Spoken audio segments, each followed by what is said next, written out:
Hey guys, this is Jock of Bash and Slash.com. You're on Highway. I'm in a Waffenträger auf Panzer IV Tier 9 German TD. We were in its baby brother. The last video we were in the Tier 8 Borsig.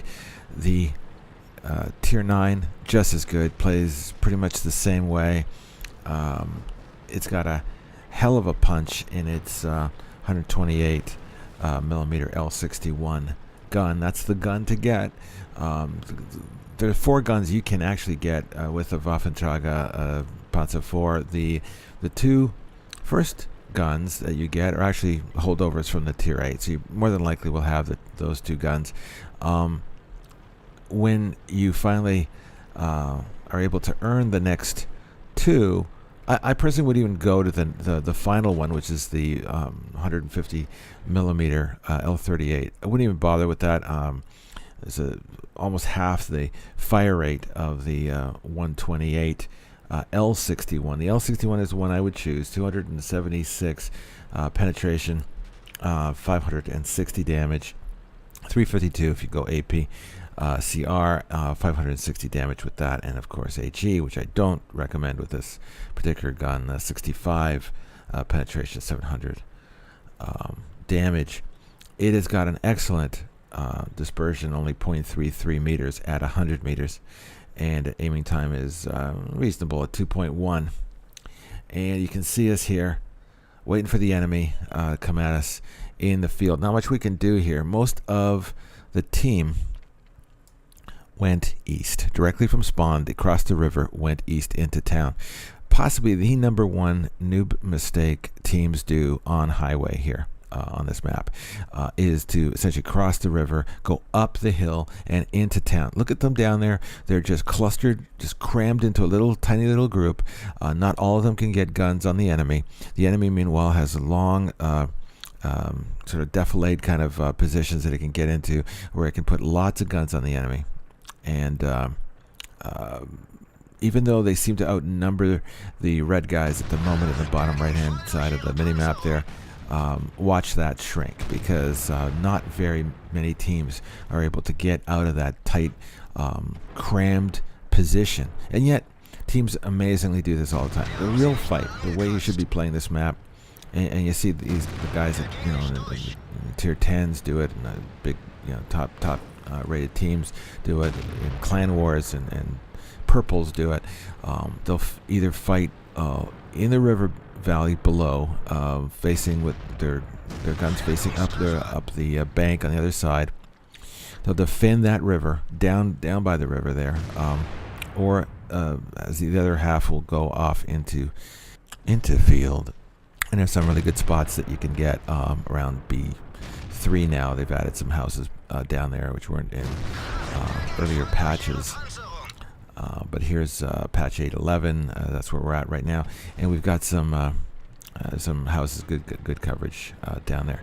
We're facing my position here. Couldn't go any further forward. I couldn't get into the field. We didn't have enough bodies to really kind of accomplish that. We're facing a T-29, a Tiger II, and an M103.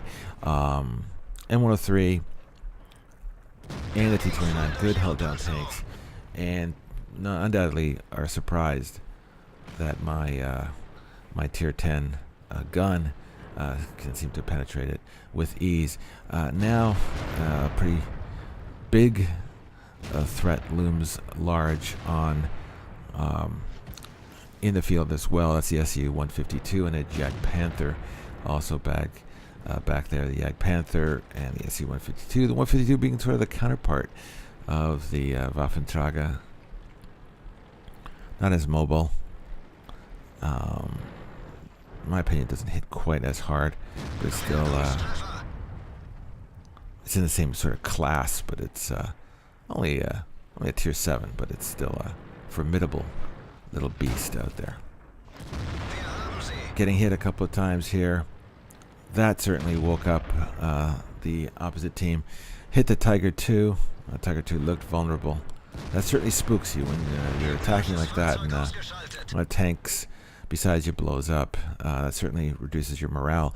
A little bit of panic sets in though when yet another tank in your attack blows up, and that's what happened there with the T-29. You start to see now the third tank in that attack has been taken out, and now the 103 and the Yak Panthers sort of not pushing anymore. They're kind of settling back.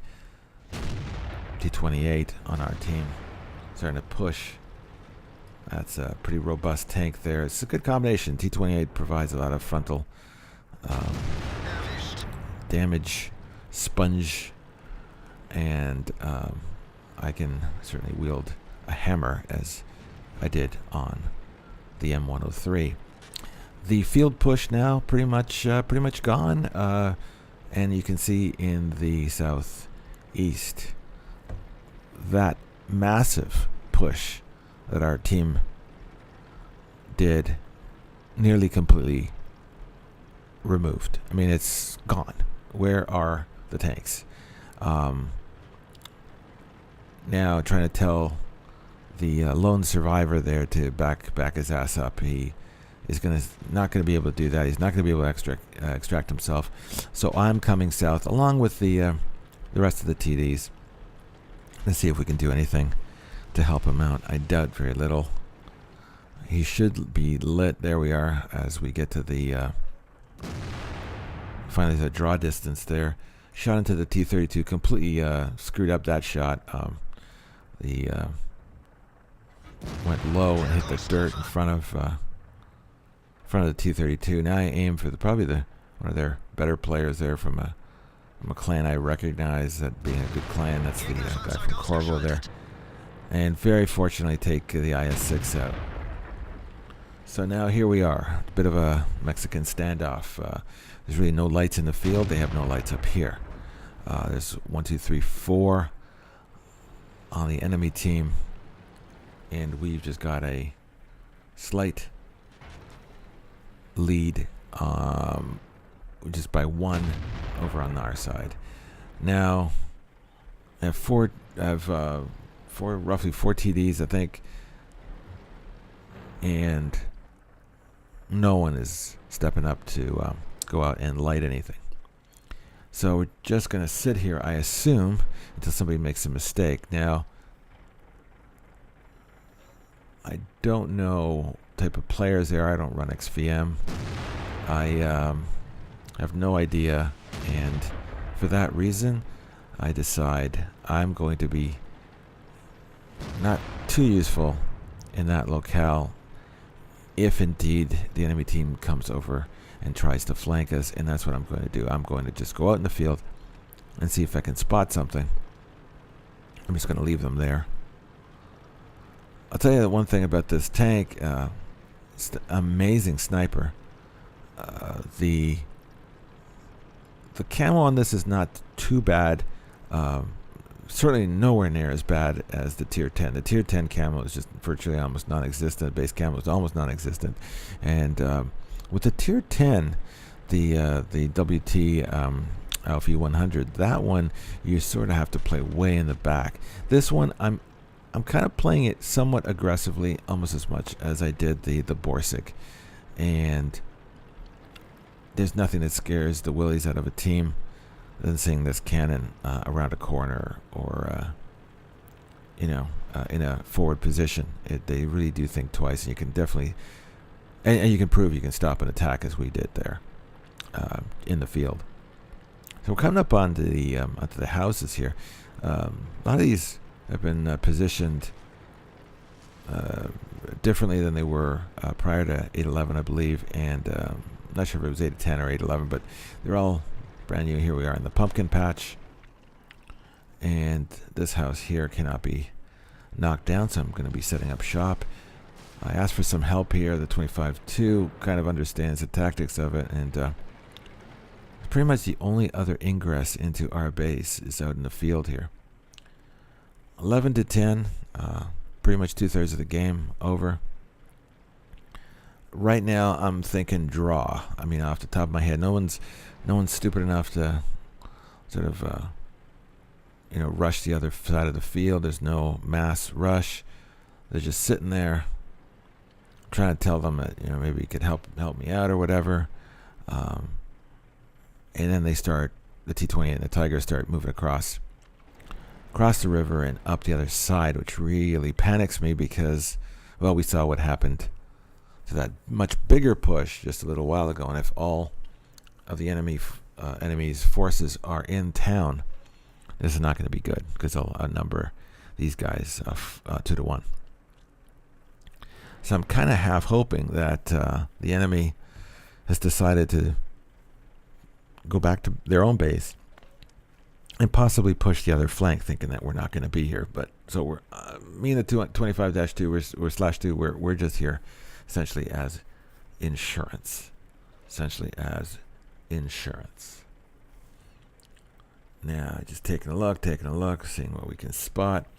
I've got optics, rammer on here, and sure enough, 25/2 comes up on my left, lights me up. Of course, the proximity sensor does that. 25/2 behind me, my own 25/2. I don't see him moving, so I'm going to. Well, that's a good indication. He's got angles on the 25/2. My time now as the enemy shot. One shot there. Kills him, 564 damage. And very fortunately, I light up a Borsig, an enemy Borsig, right by the river valley there. Blind shot. Not sure if that hit or not. But it was a blind shot just as he went into camo there. I don't see this 25/2 maneuvering. I'm kind of hoping actually he just goes right in front of me and goes into that house there, but is not appearing to do so. And again, a good shot into the Borsig. Sometimes you just got to be lucky in this game. We could have lost this game any which way from Sunday, but now here we are standing a very, very good position. We've got a T-28 into the city. He's a bit slow. He's going to be making his way north. Yak Panther also kind of pointing in that way, and I have to admit, I did switch to APCR because these are the final strokes. We're getting to 2 minutes 39 seconds. I don't want to miss a shot. And hell, you know, I think we earned a victory here. Let's see if we can pull it off. T-29 getting back to base, doesn't realize that I've let it. Still running. Kind of hoping the T-25 probably is too far back and probably doesn't see it. Probably outside of its draw distance. There's an IS-3 above the hill. Whacks me very quickly, anticipating that I was going to get whacked. I had my button on the on my little toolkit there and fixed the track and kept motoring. So now I know where the IS-3 is. Now I know where the T-29 is. I got help converging. See what we can do here. We're at 6 kills. Got the Top Gun already. T-29 far enough away. There's the IS-3. IS-3 lights me undoubtedly. IS-3 just hit. IS-3 just completely misses what looked like a gold shot there. Even if he had hit me with the gold, I don't think he would have done that much damage to me. And now I've got a mere tier 9 or tier 7 T-29.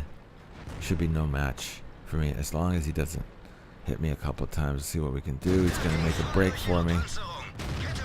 Hit him once. And I'm going to turn his lights out. I hope you enjoyed this game, everybody. Hope you enjoyed this game. Take care.